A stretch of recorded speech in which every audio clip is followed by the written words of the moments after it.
pédagogie dérogatoire, je ne sache pas que cet article ait été utilisé. Je suis pas L'article 34 bien sûr, de la loi... pardonnez-moi encore, mais je ne suis pas bien sûr de savoir ce que c'est. Qu'est-ce que c'est qu'une pédagogie dérogatoire? Des pédagogies dérogatoires, c'est-à-dire des systèmes, des solutions pédagogiques qui ne sont pas les solutions habituelles. Bon. Donc, ça, on peut parfaitement utiliser cette possibilité. La loi Fillon elle-même, la loi d'orientation pour l'école de 2005, dans son article 34, autorise toutes les formes d'innovation pédagogique possibles. Père Bonnet est en train de dire que ça existe depuis longtemps, si j'entends bien. Le père Feder, qui a été mon professeur de grec, de français et de latin, a, pendant 12 ans, eu 3 fois 4 ans de dérogation de l'éducation nationale pour mener ce qu'il faudrait prendre un micro, Père Bonnet. À Longwy. Et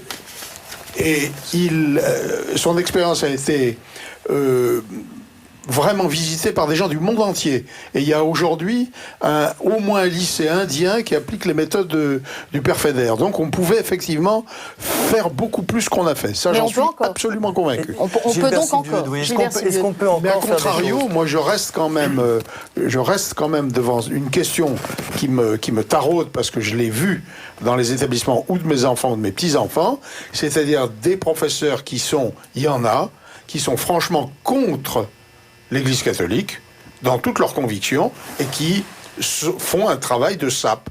Et ça, je me dis, est-ce qu'on avait le droit de les tolérer ? Est-ce que catholiquement même, on pouvait les tolérer ? Est-ce qu'on pouvait faire quelque chose ? Parce que ça fait des dégâts considérables. Quand vous avez un prof de philo qui est marxiste, par exemple, ou quand vous avez des profs qui, justement, sur les enseignements précis de l'Église, sur la sexualité, prennent des positions diamétralement opposées à celles de l'Église et les défendent, y compris à haute voix, quand on dit le contraire, devant des élèves, devant 150 élèves, je dis ça fait mal. Et un chef d'établissement peut réagir dans ces cas-là ? Absolument, oui. Il peut et doit. Oui, il peut, il doit, oui. Et il peut le faire puisque, précisément, les maîtres sont tenus au respect du caractère propre de l'établissement scolaire catholique. Gilbert Sibieux, debout à son tour depuis un temps infini. Oui, je vais revenir un petit peu en arrière. Je voudrais citer deux faits et confirmer ce que vient de dire M. Delabarre. Au cours de l'entretien, il y a quelques semaines, avec un membre, un conseiller technique de M. Darcos, je lui ai exposé qu'il me semblait que la hiérarchie catholique estimait que sa marge de manœuvre, sa liberté, était faible. Et j'ai été interrompu, il m'a dit « elle existe ».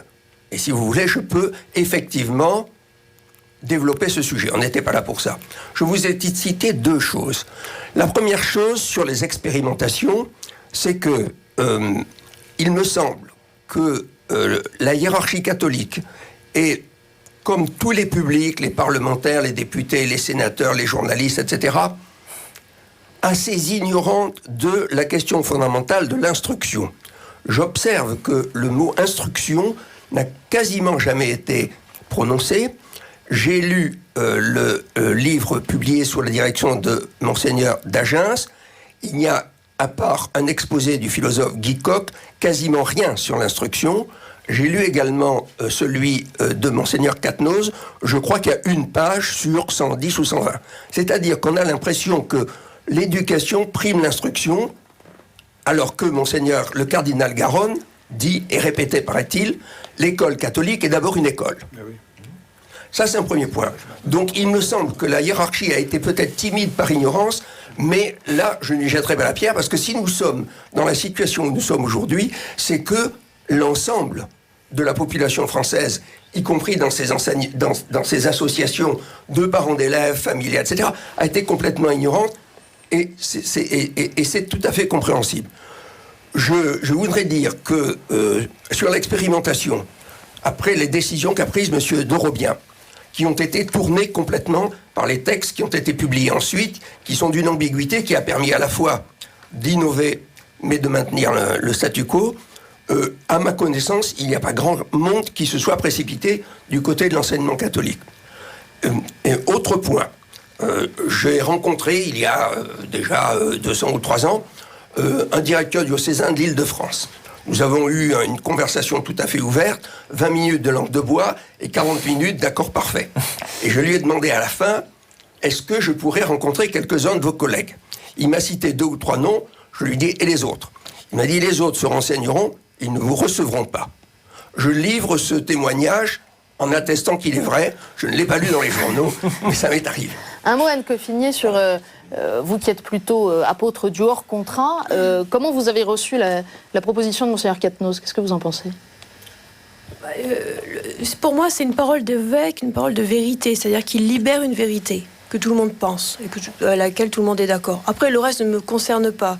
Moi, je suis dans une forme différente de contrat. Ça pourrait vous concerner quand même. Oui, mais de toute manière, les cartes doivent être rebattues.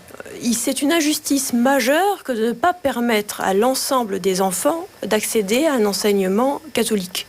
On s'était fait tirer les bretelles par le Parlement européen il y a quelque temps qui disait il n'y a pas finalement de liberté d'enseignement dans votre pays puisque d'un côté il y a des gens pour lesquels c'est gratuit et d'autres pour lesquels il faut payer.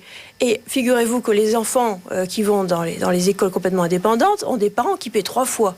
Les parents payent pour l'école publique, pour l'école sous contrat, et puis pour l'école hors contrat, sans aucune réduction d'impôt.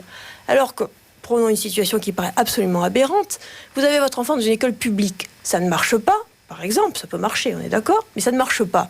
Vous allez recourir à des cours du soir. Ces cours de soir font l'objet d'une réduction d'impôt et maintenant, même d'un crédit d'impôt. C'est-à-dire que le contribuable, donc toujours nous, le contribuable, il va payer les cours du soir de l'enfant qui va dans une école qui ne lui apporte pas ce qu'il faut dans la journée. Et vous avez plus de 200 000 professeurs d'éducation nationale qui enseignent dans ces cours du soir, lesquels sont cotés en bourse. On est dans une espèce de logique hallucinante où l'école ne fait pas son travail dans la journée parce que le système est pourri, c'est pas les gens. Il y a des gens qui ne demandent qu'à travailler, mais la machine est devenue folle à force de recevoir des instructions contradictoires. Et donc, à ce moment-là, au lieu d'avoir un univers qui est un univers normal pour un enfant, c'est-à-dire travailler quelques heures et puis vivre sa vie d'enfant, on va entasser une série d'activités et jusqu'à plus soif, il va falloir qu'ils reçoivent toutes sortes de tutelles, de tuteurs, d'aides pour arriver à le maintenir à peu près à flot. Et le tout pour avoir un niveau qui baisse. Parce que le mythe du niveau monte, c'est gentil, mais ça ne leur personne. On a dit tout à l'heure qu'on ne voulait pas quand même ne voir que le côté apocalyptique de la situation. Il y a aussi des choses qui marchent. Il y a des et puis il y a de surtout liberté. tous les jours des centaines de milliers d'élèves qui vont à l'école et qui ne vivent pas tous les jours des situations catastrophiques. Alors, on vous propose un petit retour sur le terrain. Là. On quitte les grands principes. On va dans la réalité du quotidien, dans une école du 9-3, comme on dit en Ile-de-France, du 93, donc à Montreuil-sous-Bois. Sous-Bois, mais il n'y a plus de bois. La plaque est discrète, rue Jules Guesde, grande figure du militantisme ouvrier. Le décor est planté. L'établissement catholique Henri Matisse est dans l'esprit des œuvres sociales de l'Église menées dans les années 40, enfoui au cœur de la banlieue rouge, au contact de populations qui ne sont pas toujours gagnées aux idées chrétiennes. La cour de récréation est le reflet du quartier. Juifs, musulmans ou athées, Henri Matisse accueille tout le monde, au point que sur les 820 élèves, les catholiques